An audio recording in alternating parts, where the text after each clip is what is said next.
Hey guys, what is up? This is Matthew Davis, the movie lover here, and welcome out to another movie review, aka After I Saw. This time it is going to be on Disney Pixar's Coco, and I was really anticipating this movie. I anticipate all of Pixar's movies, even though, all I wanted Cars 3 to be was better than Cars 2, and it was. But, in fact, I've loved Pixar for a really long time. Hell, every 90s kid has grown up with Pixar. Although I'm not a 90s kid, I never grew up in the 90s. I was born in 2000, but I still love watching these movies.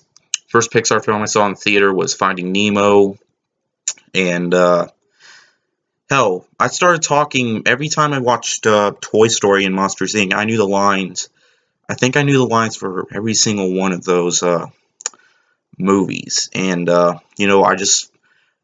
love watching Pixar. It's probably my favorite animation company right next to Studio Ghibli.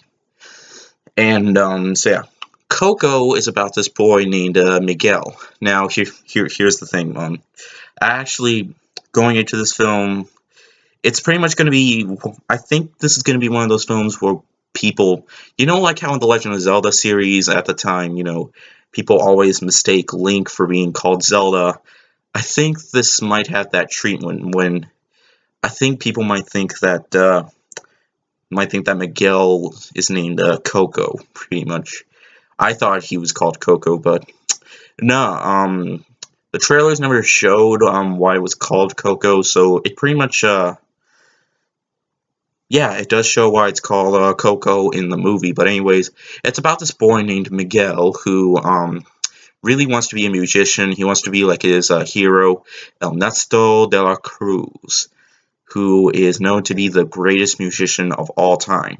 And although his family won't let him, they want him to become a shoemaker because Ernesto abandoned his family for making music, and pretty much they just don't want to hear music after that happening. But Miguel really wants to be a musician, so he plays his guitar, and he winds up in the land of the dead.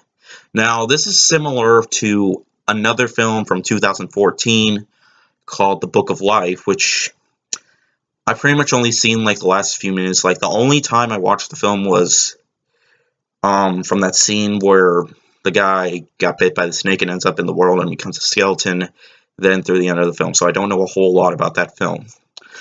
But I do know that it does feel a little bit similar, but it's not a rip-off or anything like that. But no, Coco has its own story. The only way to get back is to get his family's blessing, but he wants his blessing to come from Ernesto de la Cruz, because if he goes back, he can never play music again because his family that is in the the land of the dead still won't let him play music.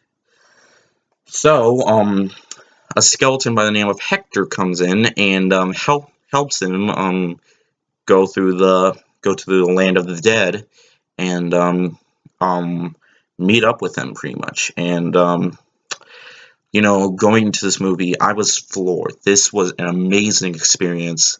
Cliched thing to say, but of course it looks amazing. All of Pixar's movies, with their animation, they know how to animate very well.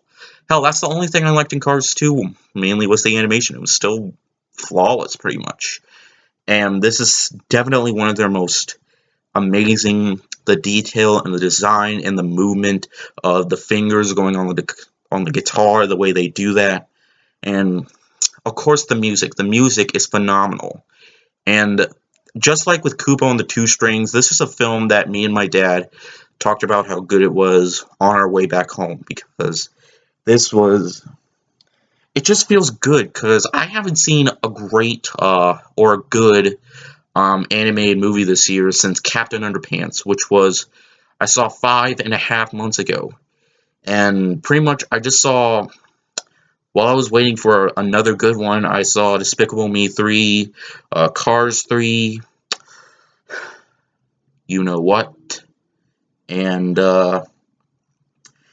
yeah, because it's a shame. This wasn't a perfect year for animated movies at the time before I saw this.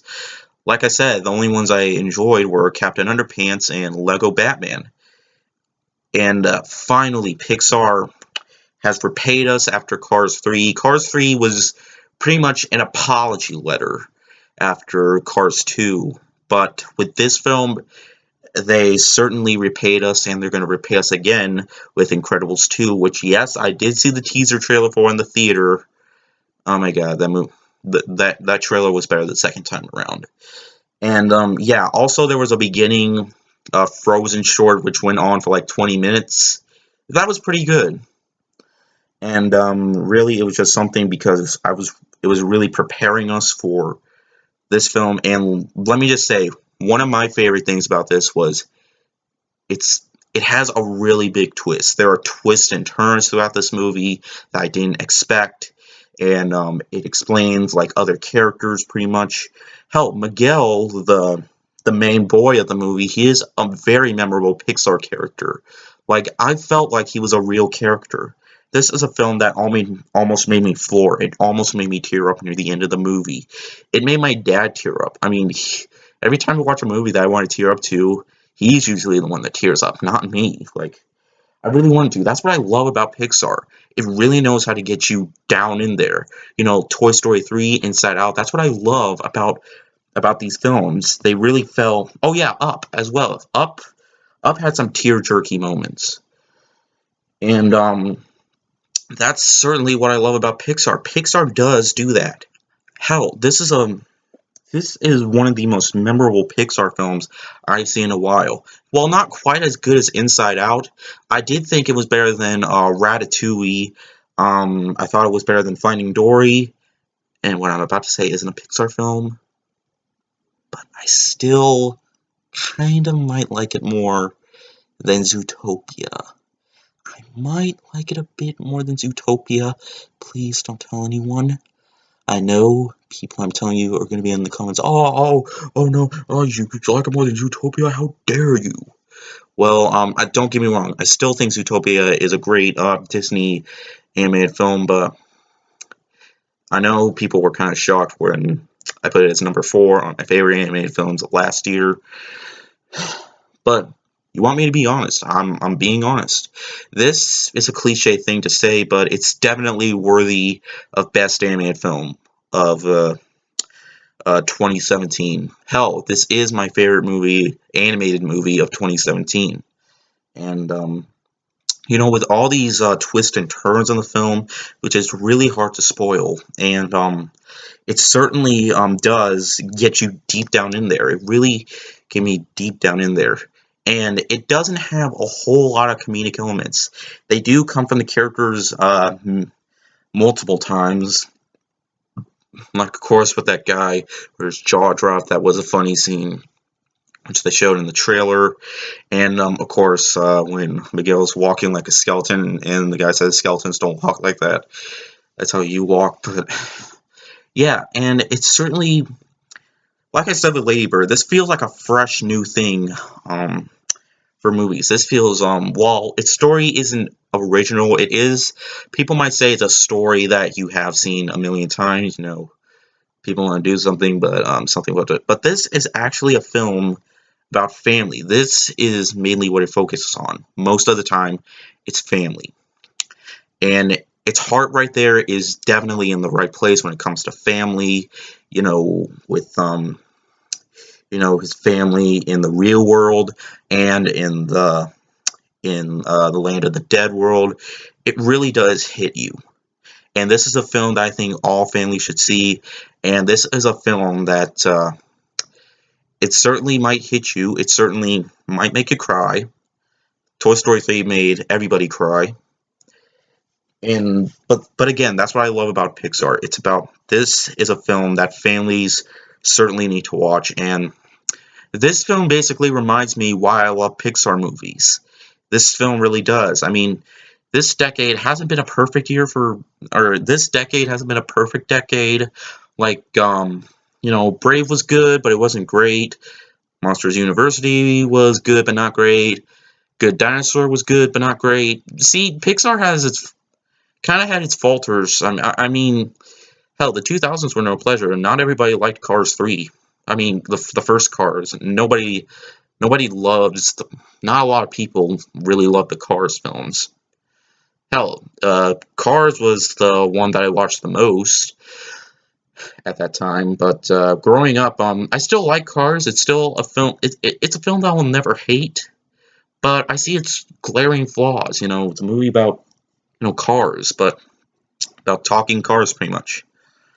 But yeah, pretty much. I feel this video has been going on way too long. It's just I'm still I'm still amazed by this movie. You know, I'm really happy that I found a great animated film to come out this year because there was a lot of movies I was anticipating, and oh yeah, Lego Ninjago, that was also kind of a disappointment, but really, guys, definitely see Coco. It is worth your time if you're a big Pixar fan. This is truly a film that is certainly memorable for the Pixar library. I'm gonna give it a 4.5 out of 5. Why didn't you give it 5 out of 5? Well, like I said, it isn't. Its entire story isn't the most original, but it's not a film. But it's not a story that I go, oh, we've heard this a million times. No, I wasn't like that at all. But it does have a really great story to it. But yeah, pretty much. But actually, there is no but. But anyways, yeah, thank you guys so much for watching. Definitely check this one out. We all so yeah. All right, so I think that will be it for November movies. I really hope Shape of Water is playing next week. It should be. I hope it plays near a theater near me. I highly doubt the Disaster Artist will play anywhere near me until like a week. Hell, when I saw 3 billboards on Orient Express, took like a couple more weeks for it to be released in more theaters. But yeah, I'm just repeating myself over and over again. But anyways, hope you guys enjoyed this video, and I will see you guys later. Word out.